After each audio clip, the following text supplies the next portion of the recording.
along with the rest of India, on a clarion call by the Indian National Congress Party to commemorate the 155th birth anniversary of Mahatma Gandhi. Congregation of all religions was held at Dakshin Krishnapur of Sonai constituency of Gachar district in Assam on Wednesday.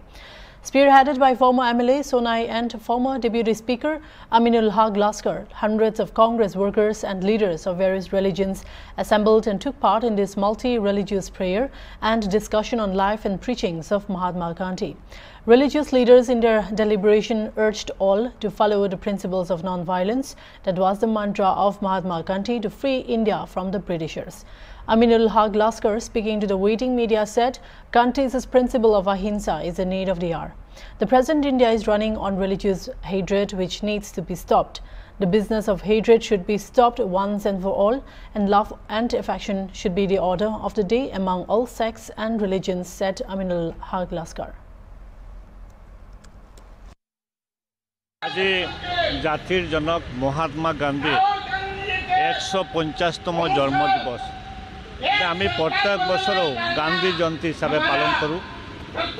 আজিৰ যেটো 150তম জন্মদিবস তো আমাৰ সৰ্বভাৰতীয় জাতীয় কংগ্ৰেসৰ এটা কাৰ্যসূচী R আমাৰ প্ৰদেশ কংগ্ৰেছৰ এটা কাৰ্যসূচী যে আমি কংগ্ৰেছে প্ৰত্যেক মণ্ডলত এই গান্ধী জয়ন্তী আমি পালন কৰিম আৰ গান্ধী জয়ন্তী পালন কৰি ইয়াতে আমি সৰ্বধৰ্ম প্ৰাৰ্থনা কৰিম।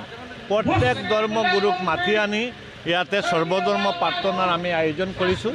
প্ৰত্যেক ধৰ্মৰ মানে আমাৰ ধৰ্মগুৰুসকল আহিছে ইয়াতে, মুসলিম ধৰ্ম, খ্ৰিস্টান ধৰ্ম, হিন্দু ধৰ্ম, শিখ, জৈন সব আহিছে ইয়াতে আহি আমি সৰ্বধৰ্মৰ যেটো ধৰ্মগ্ৰন্থ আমি পালন কৰিছোঁ। আজি মূল কথাটো হৈছে কিয় আমি এইটো প্ৰগ্ৰাম কৰি আছোঁ। আজি আমার গান্ধীর নীতি আছিলে অহিংসাই পরম ধর্ম। আমি ব্রিটিশ সাম্রাজ্যের বিরুদ্ধে গান্ধী আন্দোলন করেছিলে, হাতিয়ার করেছিলে অহিংসা।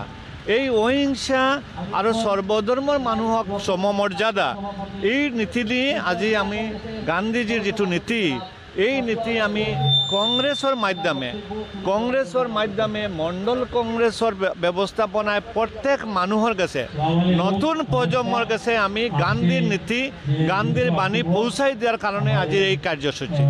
আর বিশেষ করে আজির যেটো সমস্ত ভারতবর্ষত সমস্ত আসামত যেটো অহিংসার বিরুদ্ধে অহিংসাকে মানে না গান্ধীর নীতিকে বিসর্জন দিয়ে যে হিংসার রাজনীতি চলি আছে, সাম্প্রদায়িকতার রাজনীতি চলি আছে, এইটো বন্ধ করার কারণে এই যেটা আমার কার্যসূচী।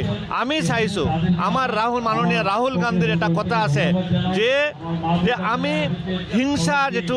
হিংসা এবং এইটো দোকান বন্ধ কৰিব লাগে, মহব্বতৰ দোকান খুলিব লাগে, আমি সৰ্বধৰ্ম মানুহৰ সমমৰ্যাদা দিব লাগে, সাম্প্ৰদায়িক ৰাজনীতি বন্ধ কৰিব লাগে।